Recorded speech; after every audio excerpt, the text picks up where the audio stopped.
प्यारे साथियों, जैसा कि आप लोगों का बिहार बोर्ड से क्लास 12 का सेंटअप एग्जाम चल रहा है और फाइनल एग्जाम आप लोग 2025 में देने वाले, उससे पहले सेंटअप एग्जाम चल रहा है। उसके लिए हम लोग जो है ना प्रैक्टिकल कॉपी लेकर के आ चुके हैं। प्यारे बच्चों, प्रैक्टिकल का हम लोग फिजिक्स का बिल्कुल 100% ओरिजिनल पेपर लेकर के आ चुके हैं, क्योंकि आपका जो प्रैक्टिकल है ये 30 नंबर का होगा, 30 मार्क्स का। तो देखो, मैं तो आपको 30 में 30 नंबर का पूरा अच्छे से प्रैक्टिकल का क्वेश्चन दिखा दूंगा, आंसर बता दूंगा। अब आपके कॉलेज या स्कूल के ऊपर होगा कि 30 में से वो कितना नंबर देते हैं, ठीक है। लेकिन मैं बिल्कुल सही सही बताऊंगा, पूरा लिख दोगे तो 30 में 30 चेक करने वाले बिल्कुल दे देना चाहिए, बट थोड़ा बहुत वो कम देगा, क्योंकि जिस प्रकार से वहाँ का नियम होगा उसके अकॉर्डिंग वो देंगे। तो बिल्कुल ये ओरिजिनल होगा, आपके एग्जाम में 100% आएगा। जैसे मैंने आपको सेंटअप में सारे एग्जाम का पेपर दिया, वैसे ही ये सेम टू सेम आपके एग्जाम में आएगा। और फाइनल एग्जाम 2025 में भी हम आपको हेल्प करेंगे। तो आप लोगों से एक ही रिक्वेस्ट रहेगा, चैनल पर पहली बार आए तो चैनल को सब्सक्राइब करके नोटिफिकेशन कॉल पर प्रेस कर लीजिए, वीडियो को लाइक कर लीजिए और वीडियो को शेयर कर लीजिए सभी दोस्तों में, ताकि उनको भी हेल्प मिले। और इसी चैनल पर आपका शाम में 7:30 पे डेली अब आपका क्लास स्टार्ट हो जाएगा। तो आप लोग जरूर करना। आगे व्हाट्सएप ग्रुप, टेलीग्राम ग्रुप कैसे ज्वाइन करना हम आपको सिखा देंगे। तो देखो, यहाँ पर विषय को आपको पता है 117 रहेगा और यह फिजिक्स का पेपर है। देखो, क्वेश्चन वगैरह की बात करते हैं तो देखो, सबसे पहले 16 क्वेश्चन मिलेगा पहला सेशन में। इसमें आपको जो है एक ही क्वेश्चन का जवाब देना होगा, ठीक है। और उसके अलावा आपको दूसरा सेशन में टोटल 10 क्वेश्चन मिलेगा, इसमें भी आपको एक क्वेश्चन का मात्र जवाब देना होगा। कितना कितना नंबर का अभी मैं आगे समझाऊंगा, समझ लेना। 3 घंटा 15 मिनट का इसमें टाइम मिलेगा और 30 मार्क्स का एग्जाम है, ठीक है। आइए आगे बढ़ते हैं। यहाँ पर देखो, परीक्षा से संबंधित सारा चीज दिया गया, इसे पढ़ना जरूरी है, तभी आप समझ पाओगे। जैसे कि परीक्षा पहला है कि परीक्षार्थी अपने शब्दों में ही उत्तर दें, यानी कि आप अपने शब्दों में ही उत्तर लिखें। देखिए, दाहिनी और हाशिए पर दिए गए अंक पूर्णांक निर्दिष्ट करें। अगला देखिए, इस प्रश्न पत्र को पढ़ने के लिए आपको 15 मिनट का टाइम मिलेगा। देखो, अब जो मेन पॉइंट बोला इसमें समझ लेना। देखो, इसमें बोला कि खंड अ में वर्णित प्रयोग सूची में से किसी एक प्रयोग का ही आपको उत्तर लिखना है। जैसे कि मैंने बोला, खंड अ में आपको मिलेगा 16 क्वेश्चन, इसमें से एक क्वेश्चन का आपको मात्र जवाब देना होगा। समझ में आ गया आपको, ठीक है। चलिए आगे बढ़ते हैं। दूसरा नंबर जो होगा, इसमें खंड और ब में आपको जो ना किसी एक प्रश्न का ही देना है, यानी कि खंड ब में टोटल आपको मिलेगा 10 क्वेश्चन, आपको इसमें से एक क्वेश्चन का मात्र जवाब देना होगा, ठीक है। अच्छे से, क्योंकि प्रैक्टिकल है तो इसमें लंबा थोड़ा होगा लिखने में, मैं समझा दे रहा हूँ। देखो, 7वां पॉइंट में बोला अंकों का वितरण। देखो, जैसे कि प्रयोग आप जो लिखोगे, प्रयोग के लिए आपको 15 नंबर मिल जाएगा कंप्लीट, ठीक। क्रियालाप के लिए आपको 5 नंबर मिल जाएगा, रिकॉर्ड वगैरह जो आप दोगे उसके लिए 5 नंबर मिल जाएगा, और मौखिक परीक्षा आपका 5 नंबर का होगा। देखो, मौखिक परीक्षा का मतलब बता दूं, 25 नंबर का आपका प्रैक्टिकल होगा, यानी कि आप पूरा का पूरा लिखोगे तो 25 नंबर आपको दे देगा। और 5 नंबर जो है आपके स्कूल या कॉलेज में आपसे प्रश्न पूछेगा, टीचर वगैरह जो भी, जैसे फिजिक्स के जो भी टीचर होंगे आपके, वो आपको उठा करके, यानी कि आपको बोलेंगे कि कुछ क्वेश्चन का जवाब पूछेंगे प्रश्न, तो आप अगर उत्तर दोगे तो उसके अकॉर्डिंग आपके अनुभव के ऊपर वो 5 नंबर देंगे। लेकिन 25 नंबर इस वीडियो को देखने के बाद प्रैक्टिकल में आपका फिक्स हो जाएगा। 5 नंबर आपके कॉलेज या स्कूल के ऊपर है कि आप कैसे ले पाते हो, ठीक है। तो चलो, वीडियो काफी महत्वपूर्ण है, ज़्यादा से ज़्यादा शेयर करना, चैनल को सब्सक्राइब जरूर कर लेना। इसके बाद केमिस्ट्री का आएगा प्रैक्टिकल कॉपी, बायो का भी आएगा, और आर्ट्स वाले बच्चों के लिए जो भी सब्जेक्ट का होगा, ज्योग्राफी हो गया, इसके अलावा होम साइंस, सबका मतलब साइकोलॉजी वगैरह टोटल हम ला देंगे। तो देखो, यहाँ पर मैं आपको आंसर भी बताऊंगा।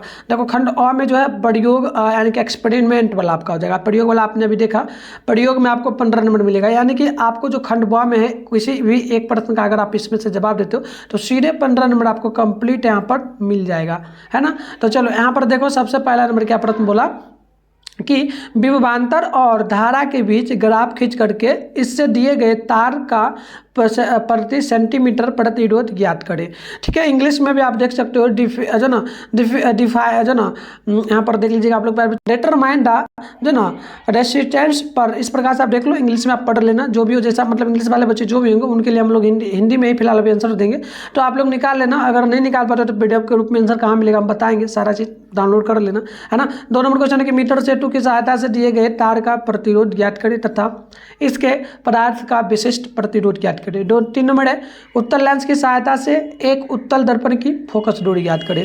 4था नंबर क्वेश्चन है, चौथा में पहला बोला कि म्यू और यू और वी 8 बार, दूसरा में दिया 1/u एवं 1/v के बीच ग्राफ खींच करके एक उत्तल लेंस की दूरी ज्ञात करना है। तो देखो, मैं जो उत्तर दिया हूँ इसमें 2 नंबर का उत्तर दिया हूँ आपको, ठीक है। प्रॉपर सही से उत्तर होगा, जैसे आपको मैं दूंगा, अगर लिख देते हो तो 15 नंबर तो कोई रोकेगा ही नहीं, गारंटी के साथ बोलता हूँ, ठीक है। चलो, 5 नंबर क्वेश्चन होगा आपका, T8 ग्राफ खींच करके इसके द्वारा कांच के प्रिज्म द्वारा एक किरण में न्यूनतम विचलन कोण ज्ञात करना होगा, है ना। आगे बढ़ते हैं, नेक्स्ट क्वेश्चन आपका यहाँ पर हो जाता है 6 नंबर, चल सूक्ष्मदर्शी का प्रयोग से कांच की सिल्ली का अपवर्तनांक ज्ञात करना होगा। आइए 7 नंबर क्वेश्चन को देख लेते हैं। बोला गया 2 पिन विधि से अवतल दर्पण की फोकस दूरी ज्ञात करें। 8वां है मीटर सेतु का प्रयोग करते हुए प्रतिरोधों का सरणीक्रम संयोजन के नियम सत्यापन करें। 9वां नंबर की अर्ध विक्षेपण विधि के द्वारा गैल्वेनोमीटर का प्रतिरोध ज्ञात करें तथा उसका फिगर ऑफ मेरिट ज्ञात करें। 10वां नंबर है सेंटीमीटर की सहायता से एसी मेंस की आवृत्ति ज्ञात करें। आइए हम लोग 11 नंबर को देखते हैं। तो 11 है जनरल डायोड का गुणधर्म वक्र खींचे तथा पास ब्रेक डाउन वोल्टेजेज ज्ञात करें। 12 है अगर डिस्क बायस और पास डिस्क बायस स्थिति में पी एन संधि का भी से आई से भी गुणधर्म वक्र खींचे। तो इस प्रकार से 12 नंबर आपका क्वेश्चन है। और देखिए नेक्स्ट क्वेश्चन आपका 13 नंबर है मीटर सेतु का प्रयोग करते हुए प्रतिरोधों का समानांतर तथा श्रेणीक्रम समायोजन के नियमों का सत्यापन करें। 14 है एक विषम मापी की सहायता से एक सेल का आंतरिक प्रतिरोध ज्ञात करें। और 15 नंबर है उत्तल लेंस का प्रयोग से एक अवतल दर्पण की फोकस दूरी ज्ञात करें। 16 नंबर है PNPN या PNP ट्रांजिस्टर के वैनिष्ठ उत्सर्जक के गुणधर्म का अध्ययन करें। तो देखो मैं पहले आपको इसका आंसर दे देता हूँ सेशन ओ का, फिर यहाँ पर देखो बी बॉ में भी है, इसका भी उत्तर दूंगा। तो चलो पहले इसका उत्तर देख लो 15 नंबर के लिए, फिर क्वेश्चन अभी दिखाऊंगा सेशन बी में और इसका उत्तर भी आपको कंप्लीट बताऊंगा।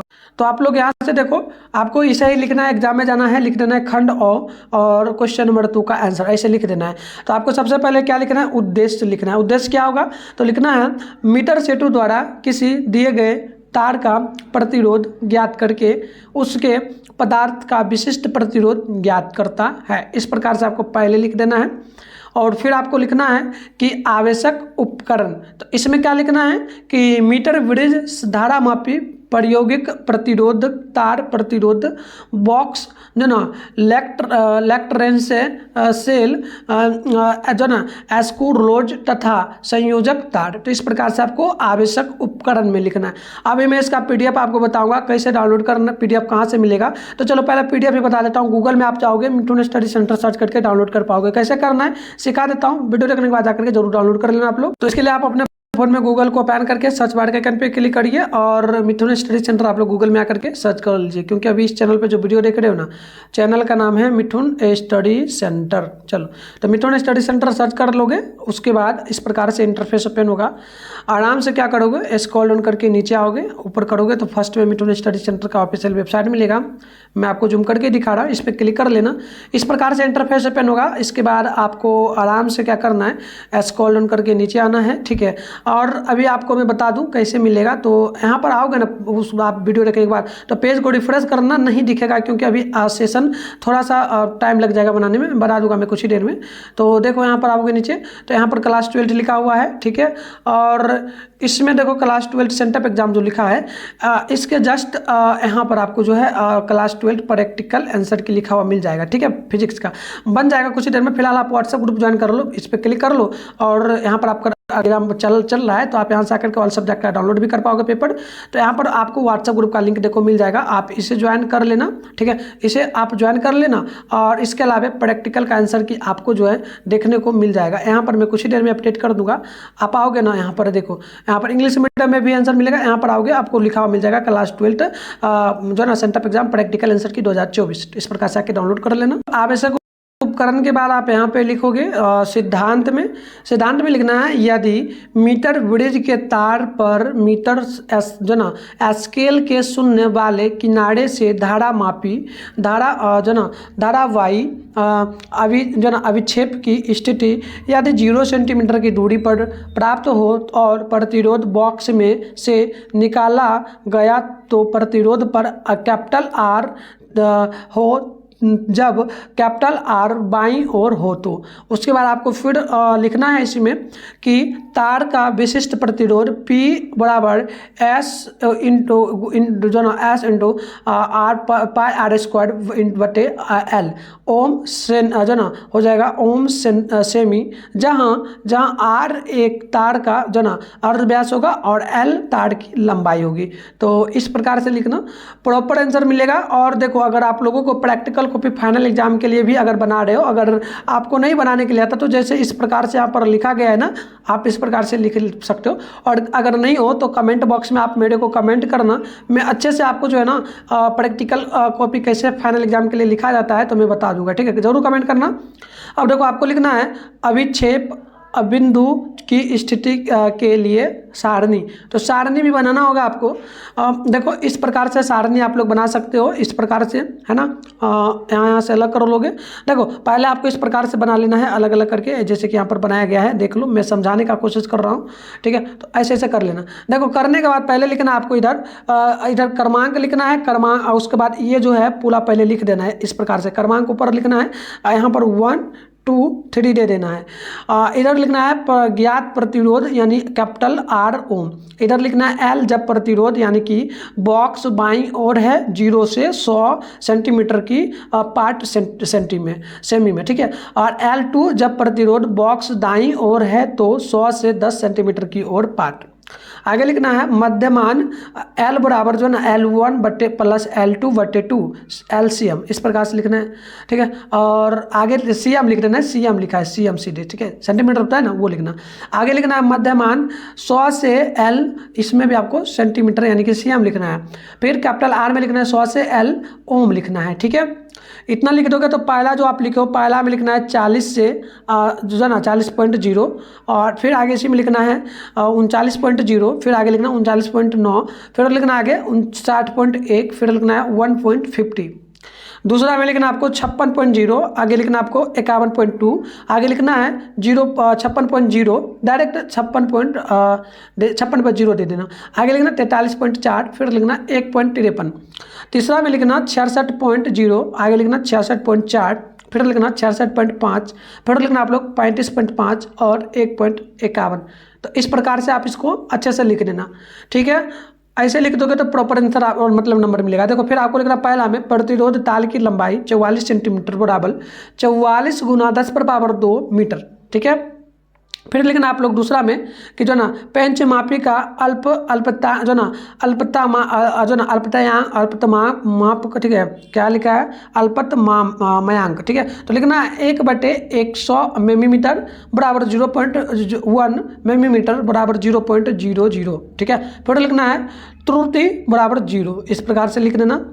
इसके बाद आपको और आगे लिखना होगा, इसमें आगे जो लिखोगे आप लोग यहाँ पर इसमें आपको लिखना होगा तार के लिए। देखिए तार के व्यास के लिए सारणी, देखो 15 नंबर के लिए है तो थोड़ा तो लंबा लिखना ही पड़ेगा, प्रैक्टिकल है, नहीं लिखोगे तो काम नहीं चलेगा, है ना। तो चलो लिख देना है तार के व्यास के लिए सारणी। तो लिखना है आपको क्रमांक संख्या बराबर लिखना है व्यास की माप एक दिशा में, व्यास की माप लंबवत दिशा में एक स्थान पर मध्यमान व्यास। तो ये पूरा का पूरा जो लाइन है ये ऊपर वाला है, इतना लिख लोगे। फिर आपको लिखना है इधर इस प्रकार से बना लेना आप लोग, इस प्रकार से आप इस प्रकार से बना लेना, ठीक है, ऐसे जैसे बना हुआ बना लेना। फिर आप लोग बना के यहाँ पर लिखना मुख्य स्केल पार्ट, फिर लिखना जो ना सील स्केल पर पार्ट खाने में, और फिर लिखना मीटर में, और फिर लिख देना कुल पार्ट, और इधर लिखना मुख्य स्केल का पार्ट खानों में, फिर लिखना सीड स्केल पार्ट खानों में, फिर लिखना मीटर में।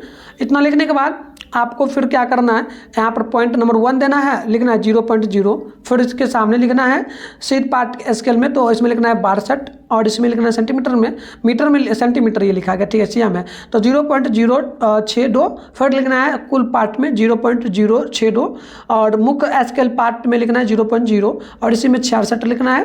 फिर लिखना है आपको सील स्केल पार्ट में ये पूरा हो जाएगा आपका 0.066, और मीटर में लिखना है 0.066, और इसी में लिखना है 0.064। फिर उसी प्रकार से दूसरा में लिखना है 0.0, इसमें लिखना है 0.063, फिर इसमें लिखना है 0.063, 0.0 इसमें लिखना है, इसमें 65 लिखना है, और इसमें 0.065, फिर लिखना 0.065, फिर इसमें लिखना 0.064। तीसरा में लिखना आपको 0.0 यानी कि दूसरा इसमें लिखना 66, 0.066, फिर लिखना 0.066, फिर लिखना 0.062, फिर लिखना आपको इसमें 0.062, इसमें लिखना है, सबके अकॉर्डिंग लिख रहे हैं, ठीक है। इसमें लिखना है 0.062, इसमें लिखना 0.064, इतना लिख लोगे। फिर आपको इसमें लिखना होगा चौथा नंबर में कि 0.0, फिर इसमें लिखना है 64, फिर इसमें लिखना 0.064, फिर इसमें लिखना है 0.064, 0.00, फिर 64 लिखना है, फिर लिखना है 0.064, फिर लिखना 0.064, फिर लिखना 0.064। आगे आपको लिख देना होगा फिर पाँचवा नंबर में 0.063, फिर लिखना है 0.063, 0.063, फिर लिखना 0.065 लिखना है, फिर लिखना 0.065, फिर लिखना 0.065, फिर लिखना 0.064। तो इस प्रकार से आप लोग अच्छे से लिखोगे। अब आपको लिखना है गणना। तो गणना में लिखना आपको कि मध्यमान व्यास यानी कि 0.064 सेंटीमीटर, ताड़ का अर्ध व्यास लिखना है 0.32 सेंटीमीटर। तो यहाँ पर लिखना है 0.032 गुने 10⁻² मीटर। फिर लिखना है एस बराबर फॉर्मूला के अकॉर्डिंग, इसमें आपको लिखना होगा एस बराबर फॉर्मूला के अकॉर्डिंग में कैपिटल आर बराबर जो है ना कैपिटल आर इंटू 100 से एल बटे एल से, इस प्रकार से लिखना होगा।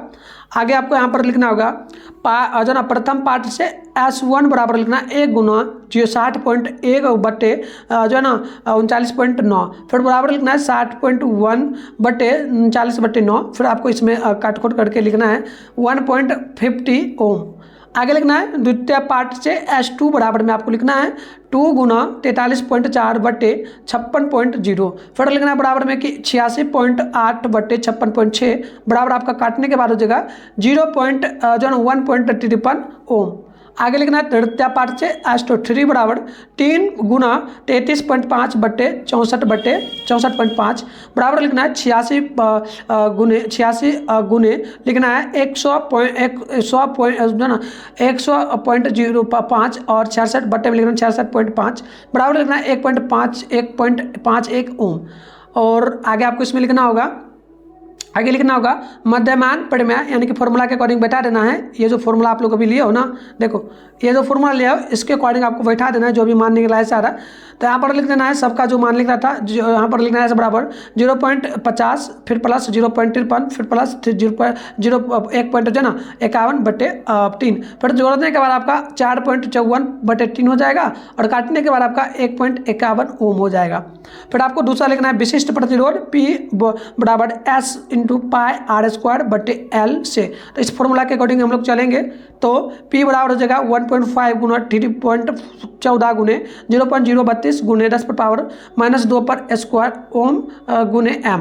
तो इस प्रकार से लिखना है तार का विशिष्ट प्रतिरोध आएगा P बराबर 104 गुना 10⁻6 ओम मीटर। फिर लिखना आपको इसमें आपको आगे लिखना है 110.4 गुने 10⁻8 ओम गुने मीटर। तो इस प्रकार से आपको लिख देना होगा। उसके बाद आपको लिखना है परिणाम, दिए गए तार का विशिष्ट प्रतिरोध हो जाएगा 110.4 गुना 10⁻8 ओम गुने मीटर एम, और प्रतिशत त्रुटि लिखना है, इसमें फॉर्मूला के अकॉर्डिंग बैठाना होगा आपको। प्राथमिक मान समानुपाती प्रायोगिक मान बटे प्रमाणिक मान गुने 100, इतना लिखने के बाद और आपको आगे लिखना होगा इसमें 110 गुने 10⁻8 समानुपाती 110.4 गुने 10⁻8 बटे 100 गुने 110 गुने जो ना 10⁻8 10⁻−8 गुने 100। तो इतना लिखना है। फिर आपको लिखना है इसमें कि 0.4/10 110 गुने 100, फिर लिखना है बराबर 40/110, और फिर आपको लिखना है ये कटेगा तो 4, यहाँ पर देखो ये जब कटेगा आपका, ठीक है, ये जब कटेगा आपका तो हो जाएगा प्रतिशत में, तो ये हो जाएगा 4/11% बराबर 0.36%। फिर आपको सावधानियां में लिखना है पहला पॉइंट दे करके व्हीट स्टोन सेतु का चित्र बनाकर और प्रयोग उसी को देखकर कनेक्शन करना चाहिए। आगे लिखना दूसरा में सभी संयोजक पेंच ठीक उस प्रकार से कैसे होना चाहिए। अगला लिखना है प्रतिरोध बॉक्स से ऐसे प्रतिरोधक के प्लग निकालने चाहिए कि अभी 6 बिंदु पर तार की 30 सेंटीमीटर और 70 सेंटीमीटर लंबाई के बीच में दूरी प्राप्त हो। और आगे आपको चौथा पॉइंट में लिखना है, जोकी को तार पर दबाकर नहीं जना खिसकाना चाहिए, क्योंकि तार का व्यास उस स्थान पर बदल जाएगा जिससे मीटर सेतु को तार का प्रतिरोध हर स्थान पर एक स्थान ही नहीं रहेगा। तो इस प्रकार से देखो आपका 15 नंबर के लिए प्यारे बच्चों पूरा कंप्लीट आंसर हो गया। 15 नंबर के लिए कोई नहीं आपका छोड़ेगा, इसमें एक भी नंबर कम नहीं मिलेगा। तो चलो आगे हम लोग बढ़ते हैं। तो सेशन एक हमने बता दिया, प्रयोग के लिए मैंने 15 नंबर के लिए बता दिया। अब एक्सपेरिमेंट में आपको आना है, तो इसमें आपको 5 नंबर मिलेगा क्लियर आप में, रिकॉर्ड में आपको 5 नंबर। तो 10 नंबर के लिए फिर अभी हम लोग बताएंगे आपको, ठीक है, क्योंकि 5 नंबर तो मौखिक वाला है। तो सेशन 20 से आप लोग यहाँ पर देखेंगे तो इसमें जो है आपका एक्टिविटी में हो जाएगा क्रियालाप में। पहला क्वेश्चन है कि एक मिश्रित संग्राहक से डायोड, ट्रांजिस्टर, आईसी और प्रतिरोधक को अलग अलग पहचाने। फिर आगे आपको इसमें लिखना है, अगला तीसरा क्वेश्चन हो जाएगा, एक घरेलू परिपथ का संयोजन करें जिसमें 3 बल्ब यानी कि 3 ऑफ ऑन स्विच और एक ऊर्जा स्रोत हो। तीसरा लिखना है, एक प्रेरक के प्रतिरोध और प्रतिबाधा का मान निकाले।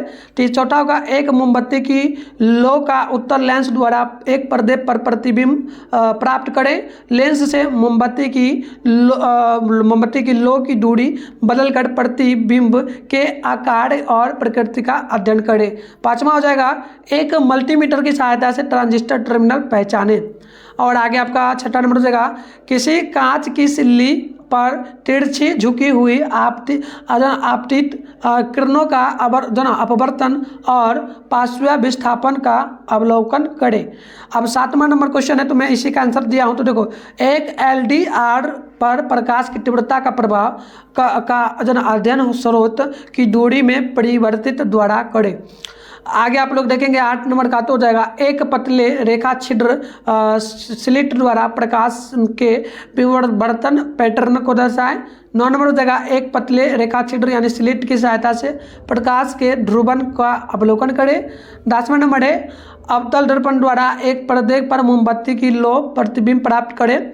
मोमबत्ती की लो के आकार और प्रकृति का अध्ययन दर्पण से मोमबत्ती की दूरी बदलकर करें।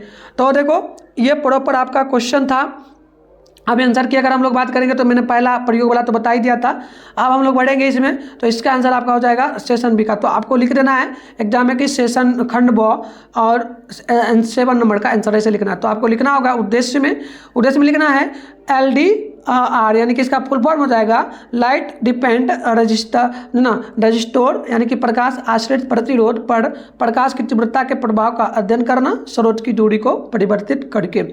आगे लिखना है उपकरण तथा आवश्यक सामग्री, इसमें लिखना है LDR पावर सप्लाई टू प्रत्येक 12 वोल्ट का पलंग कुंजी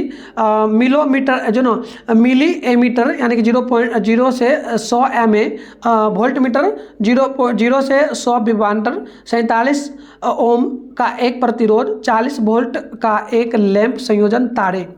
आगे आपको सिद्धांत में लिखना है और ये डायग्राम जरूर आप लोग बना लेना, प्रकाश का आश्रित प्रतिरोध होगा।